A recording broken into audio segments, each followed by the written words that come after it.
Welcome back, everybody, to a new episode of the Wisemen podcast, powered by Yama Media. Ty Fisher alongside Jerald Lucas. I think I can definitely say that it's starting to feel good. It's beginning to look a lot like Christmas. With the season quickly approaching, I should say, Man, it almost seems like last week at this time, or not at this time, but last week, we had just won our third MLS Cup. Man, listen. Time flies when you're having fun, right? Yeah. It's huge. Yeah. You go to different things around the city, and it's like, hey, I haven't seen you in a month. Mm-hmm. And it was like, oh, when's the last time? Oh, yeah, it was at the championship game. Yep. It was at the parade. So, I mean, it's just huge.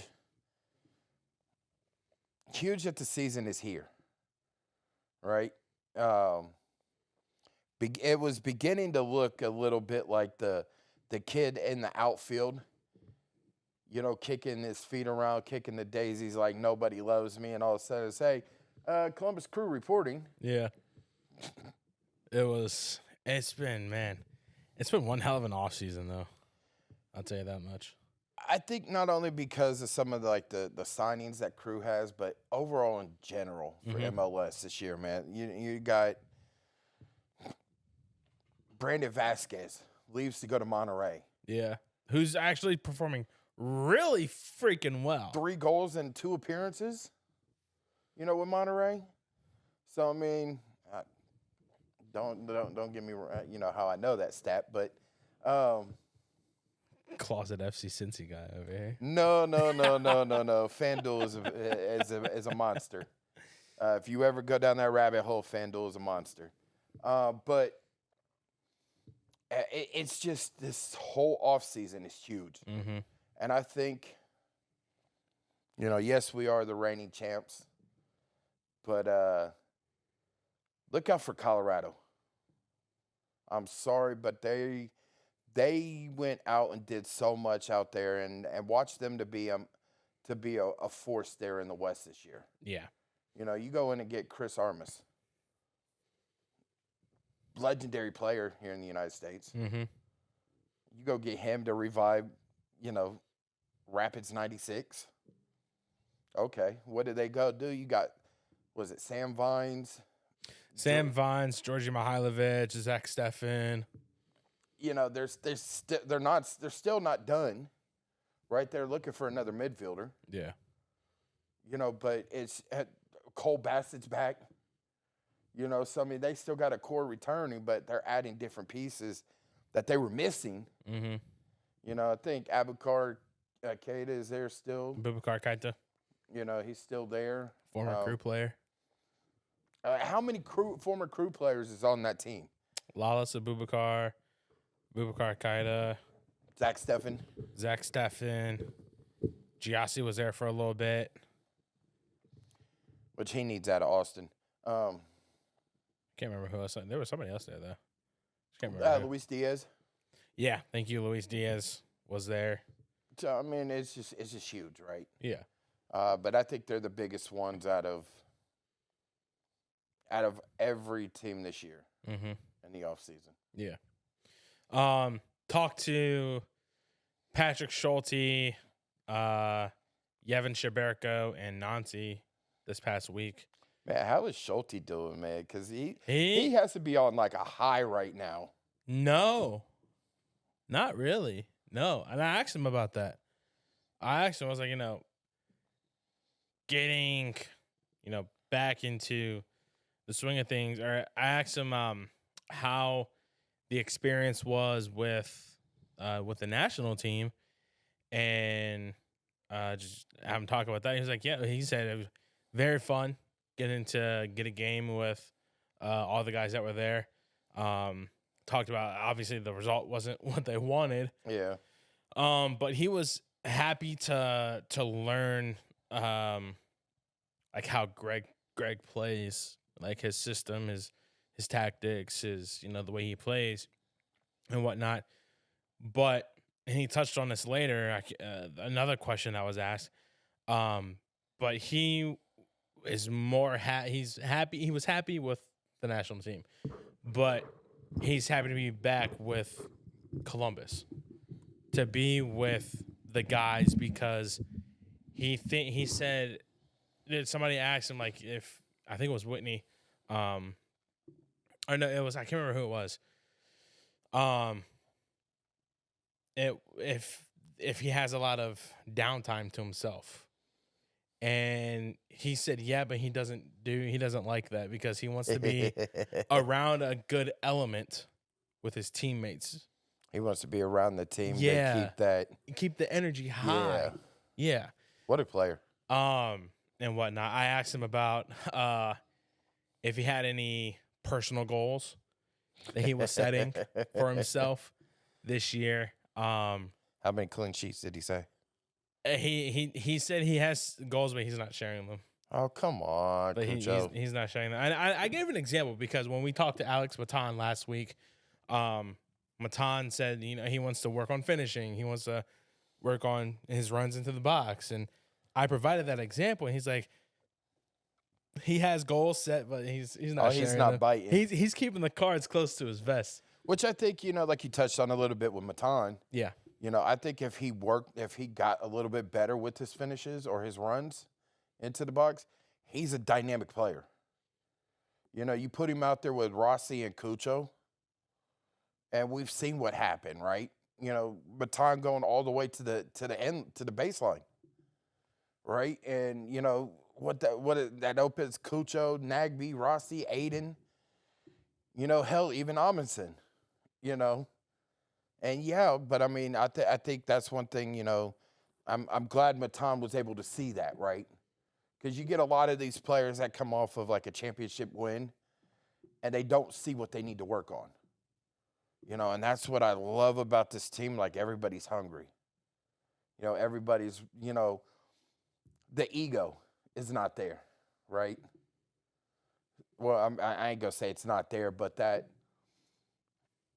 ego, or the arrogantness, that's better. Can I say that? Yeah. Arrogantness. Yeah. But I think with the guys that were on national team duty being back, I think there's a sense of camaraderie that was missed. Yeah. By those three. Yeah.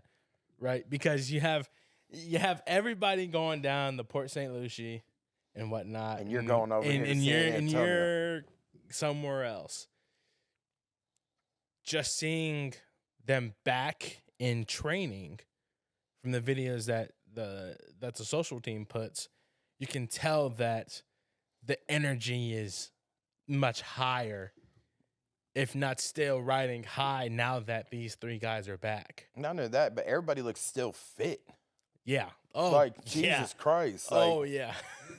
Christian showed off his tattoo on his calf, right? Which, yep.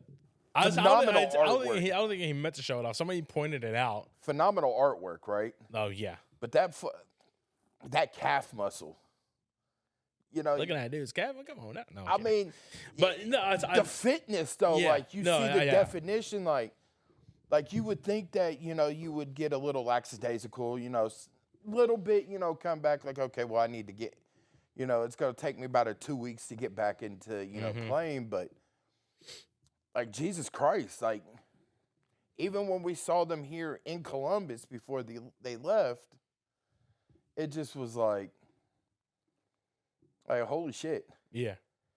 And when we saw them there on that not yesterday, but last week, it just was like seeing, like, Philip Quinton looks thinner, but just he looks a little bulk, Yeah. like dude was sitting there lifting with John Cena. He just is stocky guy, man. Buff guy. It's just like, is that? Nah, that's not him. Yeah. But I mean, you just see everybody, and it's just like, and Nancy talked about, majority of everybody came back fit, from, the everything. And I want to know the ones that didn't come back fit. What the hell were y'all doing that the rest of the team? But see, I think everybody just, given the short off season, they just did what they could. Whether it went on runs, whether it was training by themselves, whether it was going to like Resolute or the something. gym or whatnot. I think they did their own thing, and it just so happened to be a quick turnaround that this team is still fresh and fit, ready to go after it again. And I also think another part of it is, and I had a chance to talk to the head trainer of the team. Really?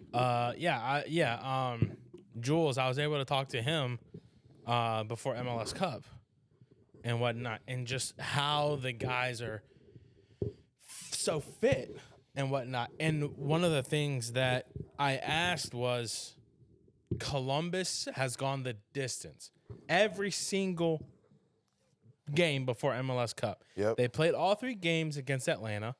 They went extra time against Orlando. They went 120 against Orlando. They went 120 against Cincinnati. LAFC didn't do all that. LAFC won 2 games. They won in 90. They won in 90. So you would think that they're fresh and fit, while Columbus would be tired legs heavy. So, but one of the things that he talked about, or that they instilled into the guys, well, I can't remember what it's called. I have to go back and read the article. But it's some sort of training program that they have the guys do. I can't remember what it is, but they'll do the hardest days at the beginning of the week. Like, they'll make them go full out. Gotcha. At the beginning of the week and whatnot, maybe like a Monday or whatnot, they'll have them go 100%. Then Tuesday, I have them go 100%. So it's more match. If they go 100% like the first half of the week and then start dwindling to get them ready for the match, but it's also what they have them do on their own time to keep them so fit and everything like that. I just want the chef. Whoever's chef is so cooking cool. there at the OHPC. It's chef. It has to be chef. It has to, but whatever chef that's in there that does the nutrition for them and cooking that food, I'd be wanting to just go up there, run and grab a plate and run right out. Yeah. Because it just, smells so good. Oh my God. It's like, smells so good. Like, man, hey, can I just get 1 plate? Yeah. 1 plate. You don't have to give me that much. Just give me a dab. Because it just smelled, and like they had like chicken one day, and it was like, that's no way in hell. Yeah. And it's just like, y'all lucky bastards. But that's what you get for being professional, right? Yeah. But no, it's just so crazy to see, and I think with the short turnaround, some guys, they may have taken some days once all the hangovers and everything from winning MLS Cup went away. They probably went like family vacation because it was around Christmas time and whatnot. But then with how quick they had to report, like they were the last team to report. Mm-hmm. So did anybody ask Patrick about the Orcas? No. Oh. Mm-mm. Somebody's got to ask him about the Orcas, being, did he actually get a chance to go see them, Him and Sean seeing the Kangaroos. So that's the fun part. Yeah. If anybody saw the video last year that the social team brought out, with him and Sean. Yeah. Talk about what's if you had to own a pet, what the favorite one. And I'm with Sean. How the hell do you get an orca up here in Columbus? I mean, we had one. I mean, when Six Flags was open, there was a I mean, but that was SeaWorld, you know. So It's in Ohio. There's an orca in Ohio. yeah, I don't know if they did have them. They did. They did, okay. Yeah, there was one. But then Sean's like, I want a kangaroo. Now I don't know about having a kangaroo as a pet. Because them bastards can freaking fight. I seen Kangaroo Jack. Yeah. Yeah. Them bastards can fight. I've seen the video where a kangaroo had this owner's dog by its and he's on his throat. tail. Yeah, and he's on his tail. So all of a sudden he lets him go. Dude's just standing there like. But he's standing on his tail, not his feet. No, it was his feet. It was his feet. It was his hind feet. But he just you could just see it like the veins coming out of like this kangaroo was getting ready for the Arnold Fest. Yeah, like what are you eating? Steroids? Yeah. Are you working out with Vince McMahon? Huh? Are you working out with Vince McMahon?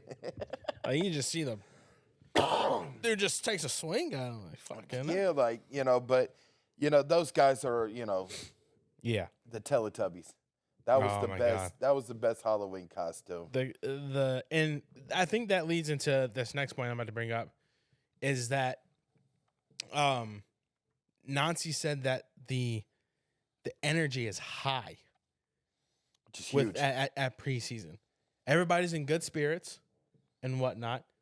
Everybody's, they're ready. I think with these new additions also, I got asked, I was on the Designated Pundits podcast this past Sunday, and they asked me, has Columbus improved enough to run it back, to win tenfold to run it back? Yeah. Everybody might disagree with me, but I said no.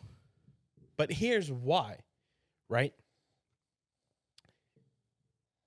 You look at how compact the schedule is. It all comes back to how compact the schedule is. And I told him, I talked with you. We talked about it a couple weeks ago.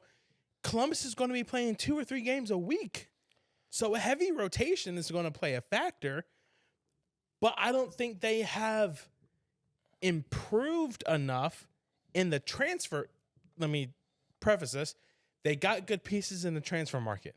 This window. Yeah. And they got good pieces. They got good depth pieces in this window so far for the season. But I don't think that they're going to, go out and get 7 more players like all these other teams are doing and whatnot in order to take it to the next level and possibly win a second consecutive. Well, do you think that's why we're seeing a lot of like the homegrowns being signed and like the next pro contracts being signed? Like, Nick Rincon. Mm-hmm. He got his next pro contract, right?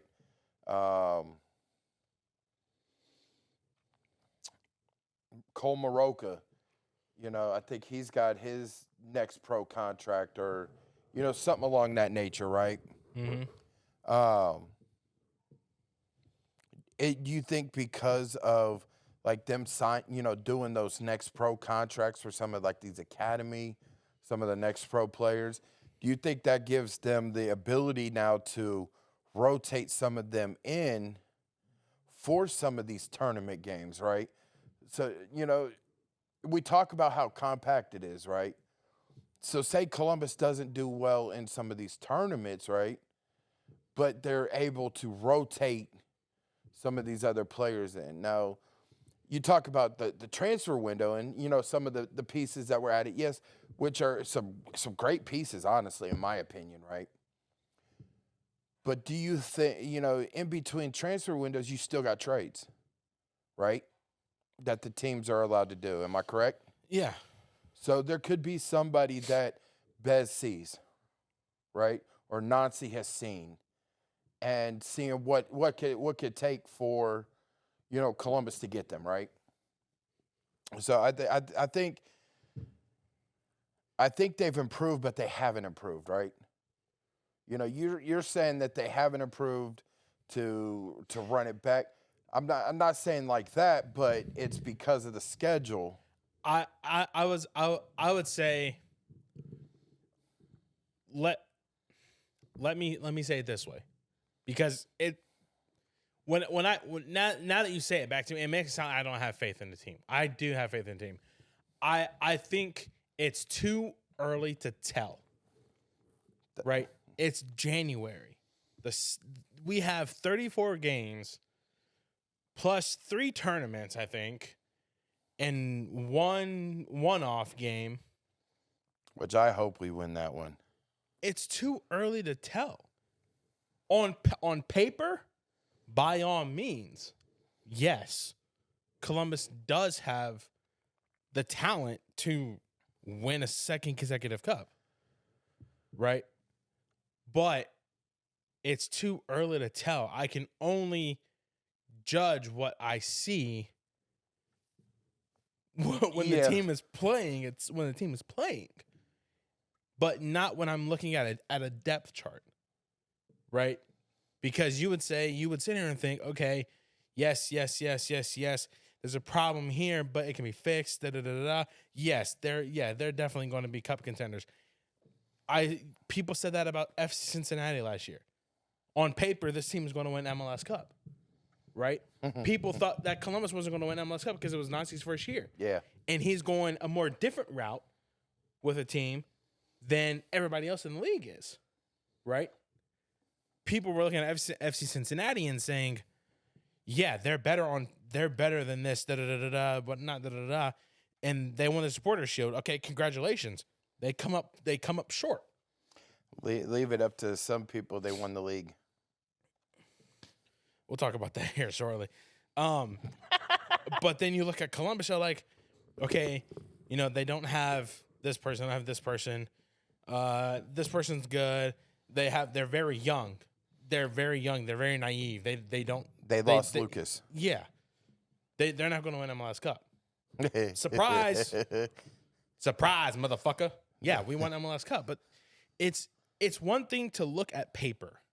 But it's another to see them on the field. But it's another to actually sit and watch, because now you're looking at what you have and what technicalities they have opposed to what you think. And you touched on it. Nazi said spirits are high. Yeah. I think everything, with I did see Hinestroza, finally make it to the team. So everything's clear on that front. Yeah. I just think with you saying Nazi said that the spirits are high, the intensity's high, everybody's still, running, on NOS right now.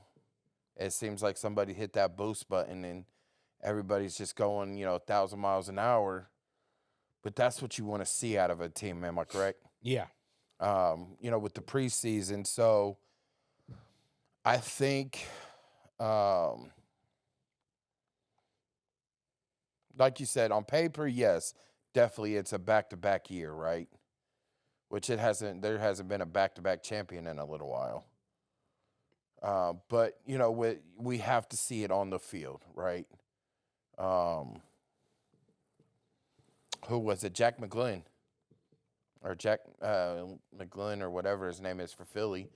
Was telling, all 3 of them, like, I should have bet on y'all. After we beat y'all 4-1, which, we saw something in y'all, and we should have bet on y'all to win the cup. Yeah. That's saying something.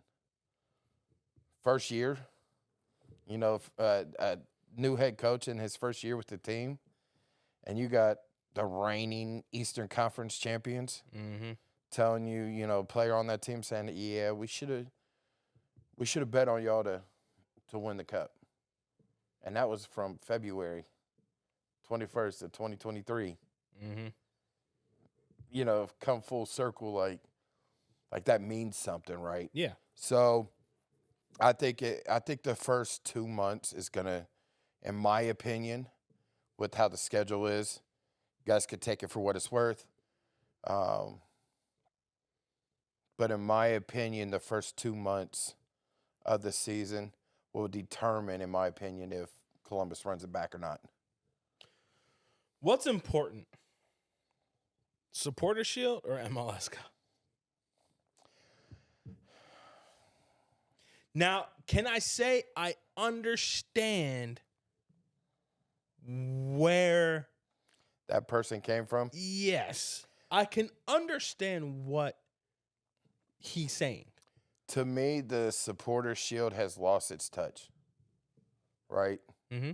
Because you're not playing every team in the league. You know, and that's what the Supporter Shield is supposed to be, right? You're tops of everybody. You can't really be the tops if you're not playing everybody. But being consistent, I mean, through a stretch of being 34 consistent, games. Yeah, being consistent. That just shows that you have the determination and the dedication and determination to master your craft out there on the field, right? Mm-hmm.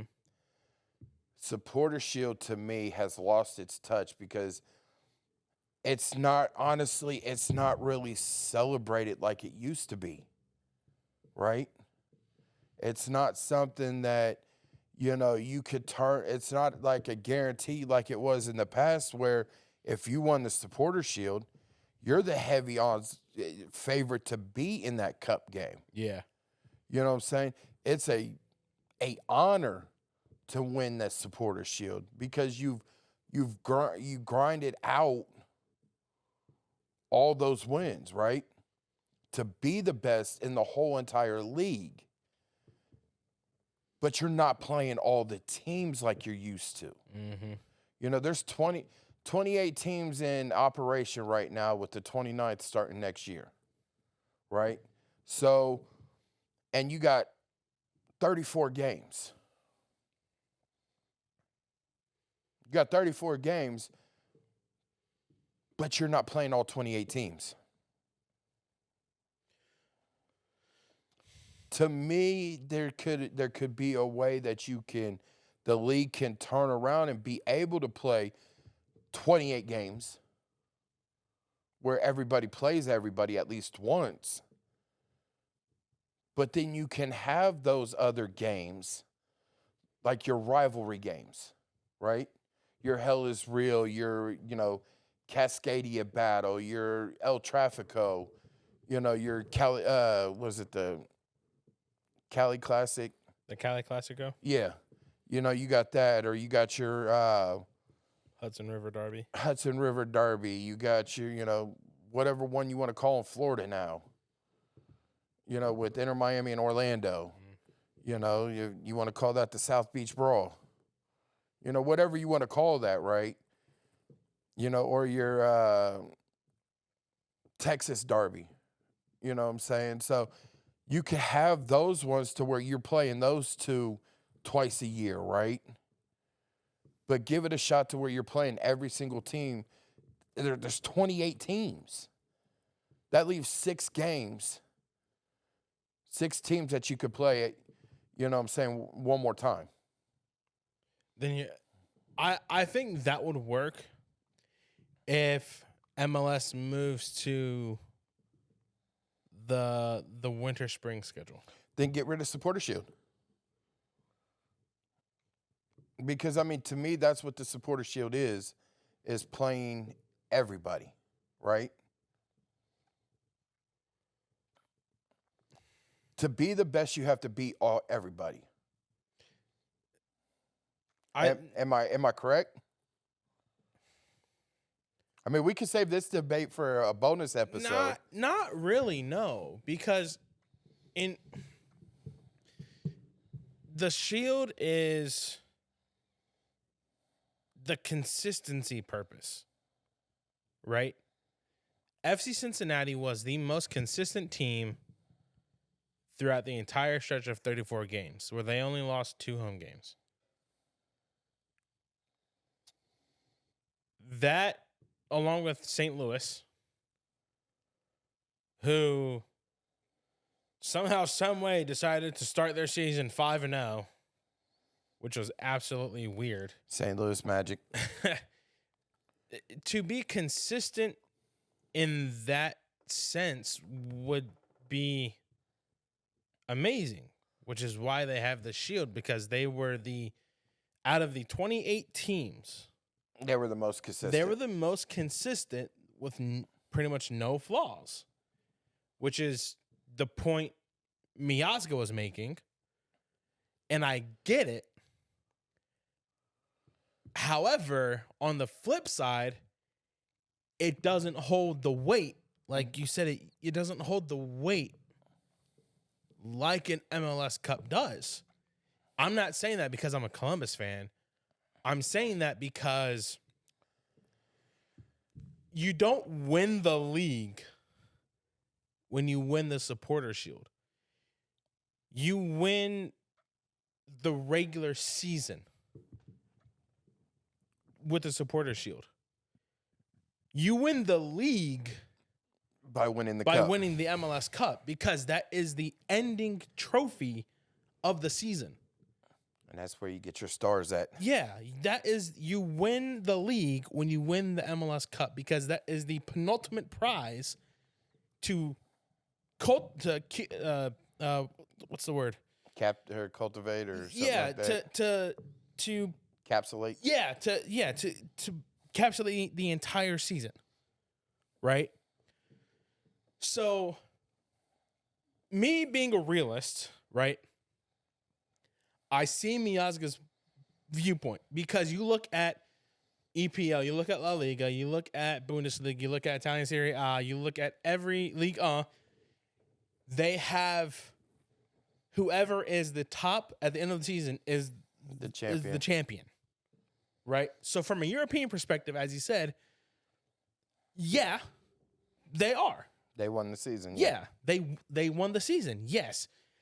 But it's different with MLS, right? And when... Because you want a true definitive champion. Yeah, if you want a true definitive champion, you have to win the league by winning the MLS Cup. Yep. You can't just sit here and say they won the playoffs. That just pissed off Crufez when he said that. It's not. Yes, it's the playoffs, but at the end of the day, so he's pretty much saying that MLS Cup doesn't really matter because they won the Supporter Shield, because they won the season.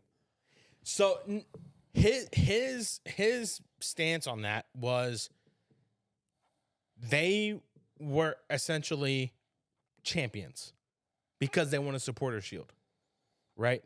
Columbus won the playoffs, right?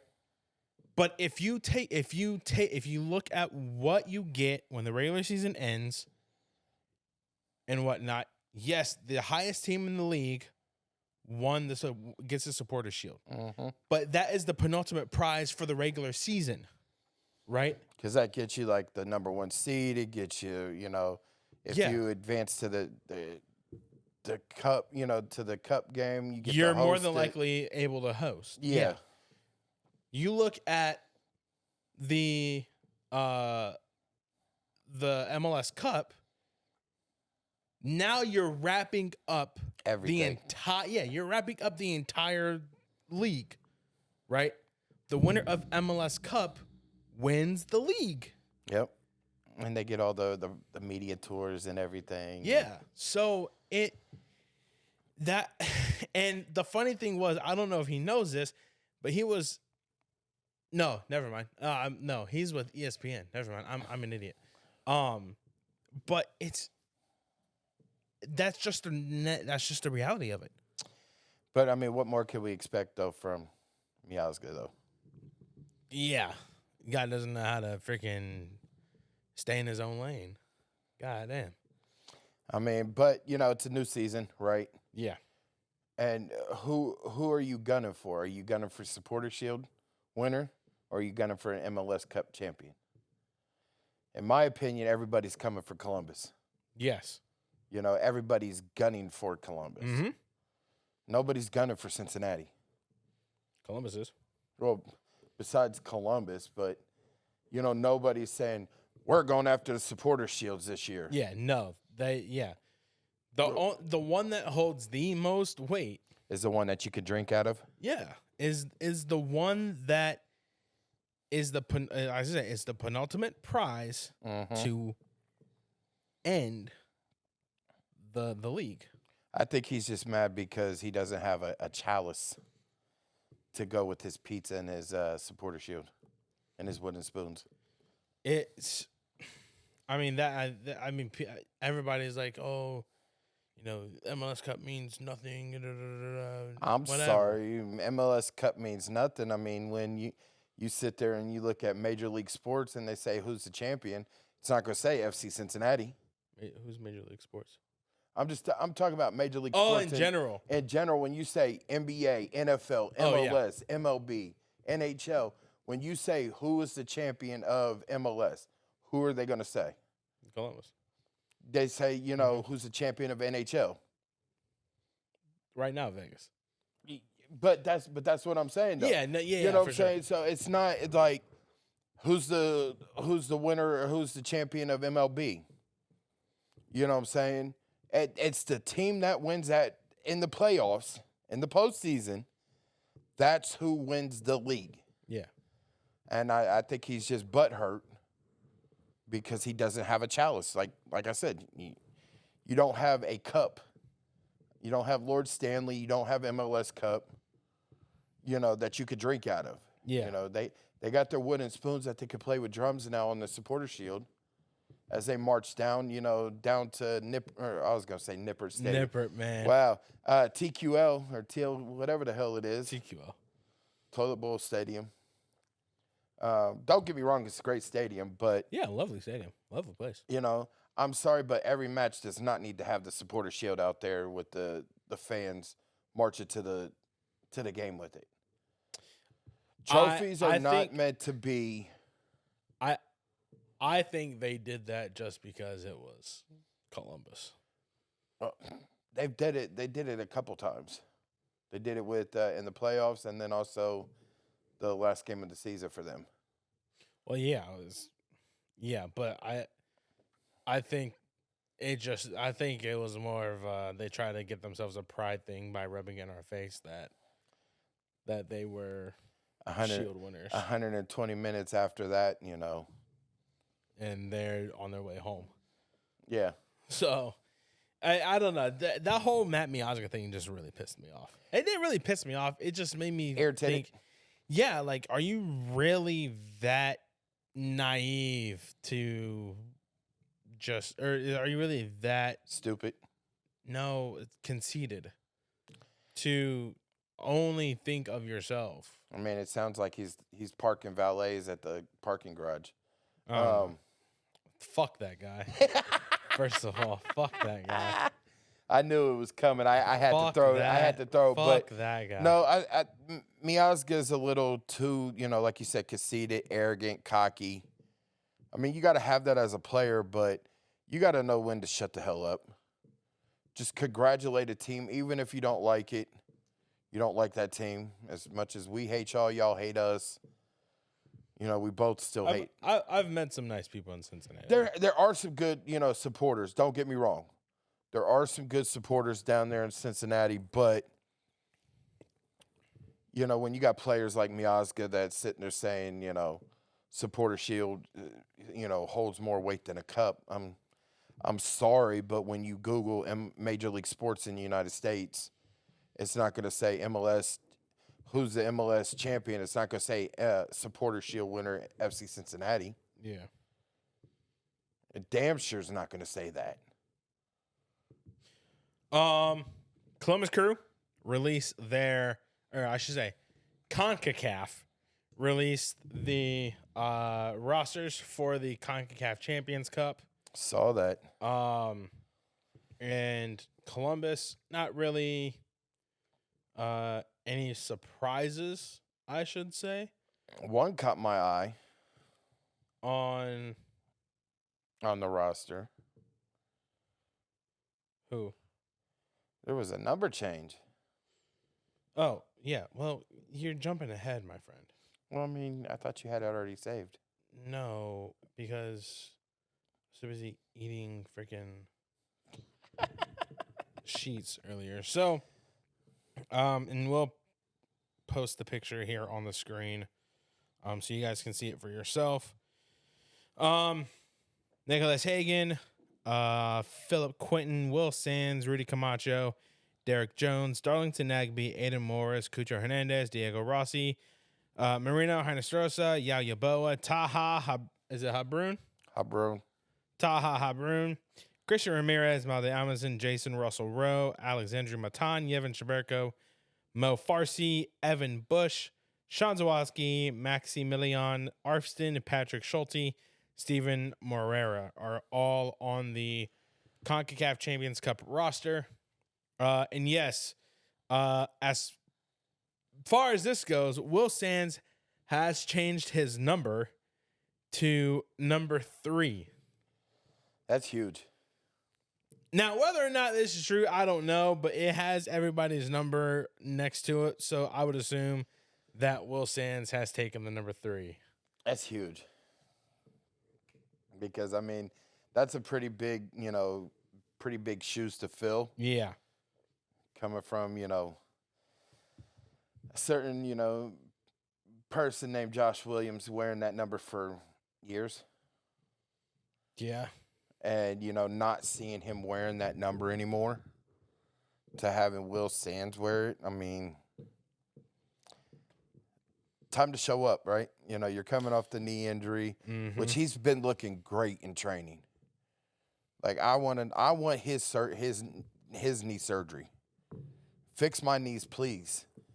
Do I got to go to Dr. Pete Edwards or go over to Germany or somewhere to get my knees done like his? Because for him to tear his ACL and then in a matter of months, he was out there walking on wet grass, on wet turf at OHPC. And then, a couple months after that, he's out there jogging around the pitch. And it's like, weren't you just... Yeah. Then, about a month and a half after that, he's sitting there doing, cuts and kicking the ball. And it's like, all right, seriously, what kind of surgery did you have? And I need your surgeon.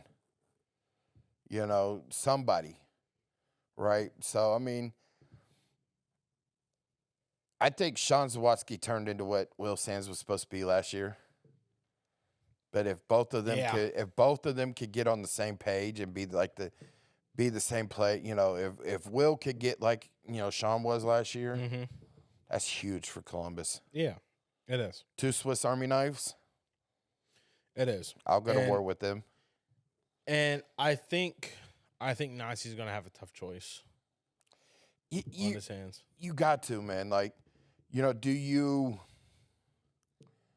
get him a couple minutes, at the beginning part of the season and then let him play in some Crew 2 games, right, to get back up to game speed? Because he hasn't played since April of last year when he went down in Charlotte, which... April 23rd. Fuck Bank of America Stadium down there or whatever it is for Charlotte, because that field is horrible. But it's Bank of America. It's turf. It's also a football stadium. Yeah, so, I mean, you sort of got to get him back into game speed because it's different than training and game. Right, so I think we might see him donning that number 3 there for Crew 2 with the Cappies for maybe a game or two. Possible, just to get to game speed. Yeah. Right, and then come, balls to the wall with the first team. Yeah, definitely, for sure. Nothing really new on the front end of everything that we see. Transfer window closes Thursday. Yeah. So I don't see, unless Bez is sitting here right now on the phone with somebody this late at night, that's going to make a splash. I don't see anybody else, being signed this window. Now, maybe come June, like the first part of June, when all the transfer rumors and all that for the summer start heating up. Maybe, depending on the shape that Columbus is in, right? But I don't see really anybody else. Yeah. I don't think so either. News if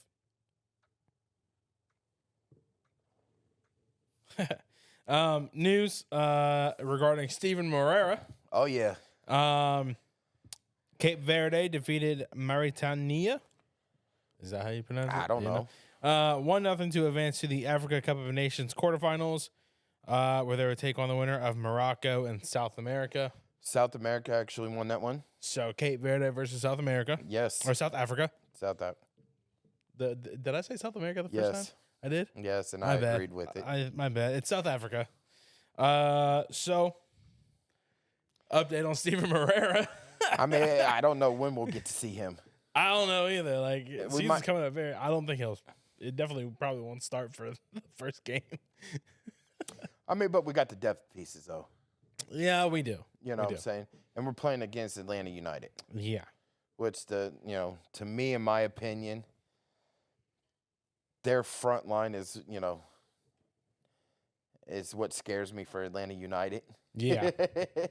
But I think we got the squad. I mean, who knows? Steven might jump off of the plane at, Port Columbus and be like, "Put me in the game, coach." John Glenn, yeah. I'm ready to go. Yeah. As far as I've seen, Kevin Molino is still not with the team. No, I haven't seen or heard anything. Last time I did, he was down, still in Trinidad and Tobago. I don't know if it's what the case may be. It could be family related. We're not one to speculate, by the way. We're not one to assume stuff, but we're just. I mean, it's hard to say the reason why. Hopefully, the next time we speak with Nancy, we could get an update on Kevin. Yeah. And go from there. Other than that, still very quiet around the league. Around the league, I mean, teams are dying down from everything. Yeah, and whatnot. I think once this window ends and February hits, once we get closer to the season, we'll start to, pick up. Start seeing what teams might be running with as far as like lineup goes. Yeah, and don't forget CONCACAF starts. I think this weekend. I think so. Yeah, either this weekend or next week. So that's huge, And then you got the kickoff of the season at the end of February, which is we're not that far from. Yeah. Crew kicks off on the 24th. 24th. The regular MLS starts on the 21st. Crew kickoff on the 24th. So we're literally less than a month, less than 30 days away from kickoff of the season. Mm-hmm. Which it should have been, Columbus, the first kickoff game. But you got to face it, MLS is messy, so. Duh. Of course. Of course they have to start with Inter Miami. Which I can't wait because they do play Ronaldo. Yeah, Thursday. Yeah. Honestly, they recently lost to Al Hilal. That was just.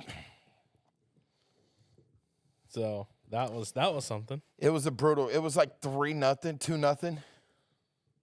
2-0 within 15 minutes. Yeah. Then it was 2-1. Then it was 2-2. Then it was 3-2. Then it was 3-3. And then 4-3. Gressel, I mean, he looked okay. Yeah. He had a couple crosses in there that should have been finished, but you could tell the old timers were not. Yeah. And the fact that they're out without, I can't remember his name that went down with the ACL, right? Neymar? No, not Neymar. For Inter Miami. Oh. Farias. Yeah, Farias, who was supposed to be a huge piece, right? Yeah. He went down. And then now you have Benjamin Kremeski. Benjamin Kremeski. Who's out. Speaking of, I think I know somebody who we should bring on when we play Miami. Ooh. If she's up for it. That Okay. is. If she's up for it, that is. If not, we'll just get our guys at the battered herons. Yeah, I think the battered herons though would be a little bit more funner. Well, we do play Miami twice, Yeah, so split the difference and whatnot. Yeah. So, but and then Kremeski's out now a few months. Kremeski's out. Yes, Oh, he had to have surgery on MCL, I think it was. Oh, okay. So he's out at least like 4 months. Ooh. So I mean, really, you're starting to. Inter Miami's not looking too well. You know what I'm saying? As far as like some of the key players that they were going to rely on. I mean, they still got Robbie Taylor's coming off of a torn ACL last year, which that was a heartbreaking one to watch him, tear his ACL in that game after scoring. Yeah. Farias was huge. Torn ACL. So I mean, then you got Jordi Alba and Suarez. Talk about the Inter Miami retirement home. God damn, bro. They take at least 3 days just to get warmed up for one match. Suarez. Yeah. Suarez does. I don't know about Sergio Busquets and Jordi Alba, but Suarez takes 3 days just to get ready for our match. And given that Miami is pretty much the same way as Columbus, they're going to be playing at least 1 to 2 matches a week. Yep. I don't think we see Suarez as much as everybody is anticipating. I don't think so either, considering that before the season starts, they would have already traveled 24,000 miles before the season starts. Yeah. That's absurd. 24,000 miles. I can't picture driving 24,000 miles. Yeah. That's a whole year of me driving my car. Yeah. It's absurd. I don't know. That's Hey, somebody's got some frequent flyer miles. If that's what Miami wants to do, that's what Miami's going to do. They're doing it. That's on them. Hey, but I do like how they end with Messi's boy team. Oh, Newell's Old Boys? Yeah. Yeah. I do like how they end with his, boyhood team that he played for, on the tour. Yeah. Rockstar tour, or whatever you want to call it. But other than that, I mean, we touched a little bit. Inter Miami is still the favorite to win, just, by namesake. Yeah. I still think Columbus is the heavy favorite to repeat. I don't see LAFC. I see LAFC being a top team in the West, but not the top team. Yeah. Because they still don't have a deal for Vela yet. Nope. Kellen Acosta. Haven't heard anything We about don't him know yet. where he's going. Haven't heard any update about Bouanga. Yeah, and if Bouanga's not happy. I was talking to somebody, and it's not that. It's when you talk to Tom. Yeah. You're like, right. Bouanga wants to be in LA. He just wants a better contract. And he's using that. LA, I want to go back to France. LA doesn't have the leverage that they have to get him that contract. Yeah. So, which is that they need to have to get him that contract. So, it is what it is. Yeah. So I mean, it's Columbus is still the heavy on favorite. Yeah. So, which makes sense. I wanted to say something. I just can't remember what the hell I was gonna say. I thought about it in my head. Just can't remember what the hell I was gonna say. Say no to drugs. I'm pretty sure I'll think of it somehow, some way. Oh, well, if you think about it, write it down for next week. Yeah, for sure. Yellow card, red card? No. I don't have anything. I don't have anything. We could do a long tease. Yeah. Ladies and gentlemen. Wait, about next week? Oh, yeah, for sure. So two things before we wrap up the show tonight. We are going to publish a bonus episode. We had the chance to sit with Inter Columbus FC president owner Chase Vance. Just talked about the success of last season. Can't call him player no more. Yeah, the success of last season that they had. What they're looking for forward to this upcoming season, this upcoming spring season in the UPSL. So you guys can check that out when it gets published. It will be featured as a bonus episode, just because it's almost an hour long. So Great guy. Very, very insightful. And Jason's a great guy. He's a great guy, and what Inter Columbus brings to the table for not only UPSL, but for the community, right? Mm-hmm. Yep. And, it's if you guys get a chance this year, go out to Inter Columbus game because they are fun to watch. I don't know what, tickets are going to be this year, if there are going to be tickets. If not, it's free soccer. Support local, man. Yeah. Next week, we will have a very, very special guest. Y'all want to tune in on the show. He is, I would say, Columbus through and through. Yes. And whatnot. He has moved on from the club, from the organization, but he is definitely going to take time out of his busy schedule to sit down with me and Jerald. Well, not sit down, but to talk with me and Jerald next week. You love him, and let's just say that he has a very good leadership presence to him. Yeah, and a big heart. Yep. Very big heart. Yeah. That's a great pull. Jerald got 2 great pulls this offseason for us. Hey. Tom Bogert, and then next week. I'm working on a third. Oh, man, this guy. Talking about Tim Bezbachenko of the Wisemen Say over here. Golly. Ty Fisher alongside Jerald Lucas. This is the Wisemen Say podcast powered by Yamo Media. And Jerald, our friend, as tradition goes, Wisemen Say.